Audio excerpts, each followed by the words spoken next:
Hello मेरे प्यारे दोस्तों, आप सभी को मेरे यूट्यूब चैनल कहानी का खजाना में स्वागत करती हूँ। आई होप आप सभी लोग खुश होंगे, स्वस्थ होंगे। चलिए दोस्तों, आज आप सबको मैं एक नई कहानी सुनाती हूँ। दोस्तों, मैं मल्लिका 35 साल की शादीशुदा औरत हूँ। ये कहानी 9 साल पुरानी है। उस वक्त मेरी शादी को 4 साल हुए थे, लेकिन कोई बच्चा नहीं था, क्योंकि मेरे पति रोहित को एक लाइलाज बीमारी लग गई थी। वो बहुत ही कमज़ोर हो गए थे।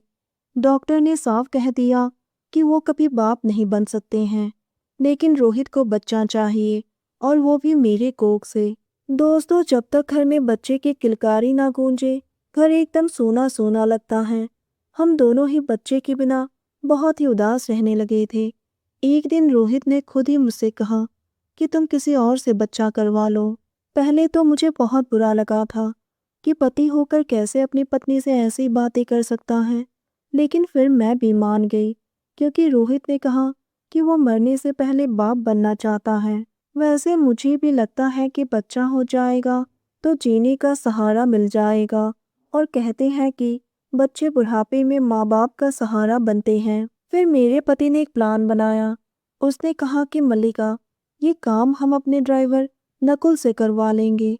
मुझे लगता है कि वो इस काम को अच्छी तरह से कर पाएगा।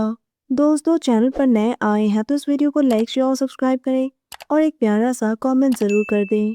नकुल को इस बात की जरा से भी भनक होने नहीं दिया। वैसे भी वो हमारा नया ड्राइवर था।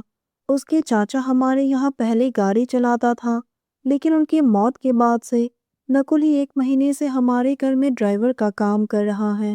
रोहित बोले, मल्लिका, मैं कुछ दिनों के लिए अपनी पुश्तैनी हवेली चला जाता हूँ, और तुम दिल्ली जाओ। वहाँ आराम से 10 दिन रहो और अपना काम करके ही वापस आना। मैंने नकुल को बोला कि कल सुबह मुझे दिल्ली चलना है, और रोहित जी भी किसी काम से बाहर जा रहे हैं। मुझे हॉस्पिटल में कुछ काम है। मैंने डॉक्टर से अपनी अपॉइंटमेंट लेकर रखा है, तो कैसे भी करके हमें तो जाना ही होगा। वो खुशी खुशी तैयार हो गया। अगले दिन मैंने गहरे गले वाली ब्लाउज पहनी थी और एक पतली सी साड़ी, और पीछे की सीट पर बैठ गई। मैंने सनग्लास पहन रखे थे। नकुल बार बार मुझे घूर रहा था। मैं मन ही मन मुस्कुरा रही थी। दोपहर 12 बजे तक मैं दिल्ली पहुंच गई। होटल में मैंने डबल बेड वाला कमरा लिया और नकुल से बोली, तुम भी यहीं रह जाओ, सुबह जल्दी हॉस्पिटल जाना है।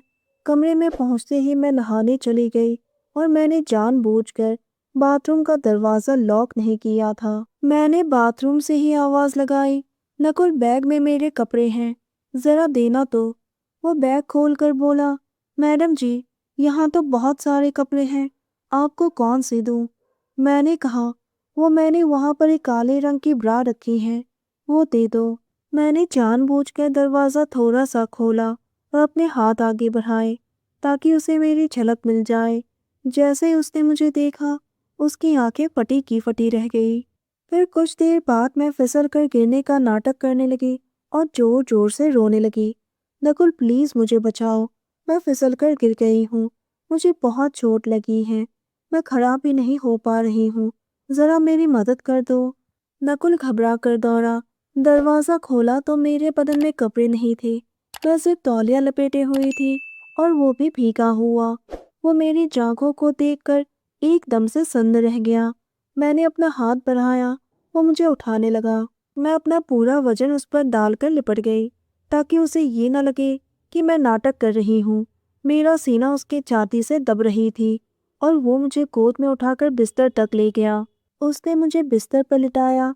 मैंने कहा, नकुल, मैं खुद से कपड़े नहीं पहन पाऊंगी, मुझे तो बहुत दर्द हो रहा है, तुम हो सके तो थोड़ा मुझे मालिश कर दो। उसने हकलाते हुए कहा, मैडम, मैं कैसे, अभी मैं आपको डॉक्टर के पास लेकर चलता हूँ।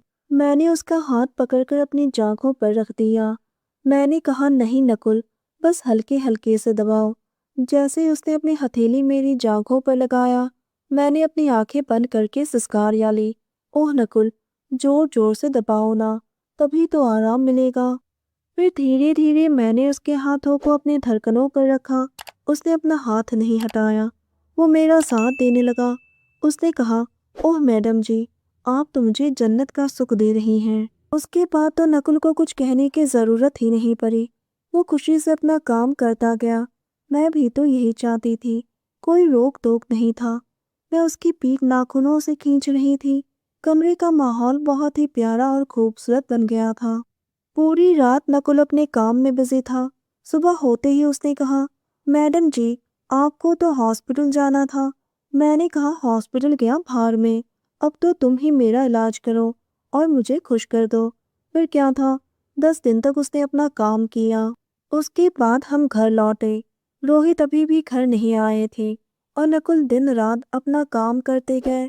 3 महीने काम करने के बाद एक दिन रोहित और मेरे प्लान कामयाब हो गए। हमने नकुल को इस बात की भनक भी नहीं लगने दी और उसे ये कहकर विदा कर दिया कि रोहित का ट्रांसफर कोलकाता हो गया है, इसीलिए अब हम उसे नहीं रख सकते हैं।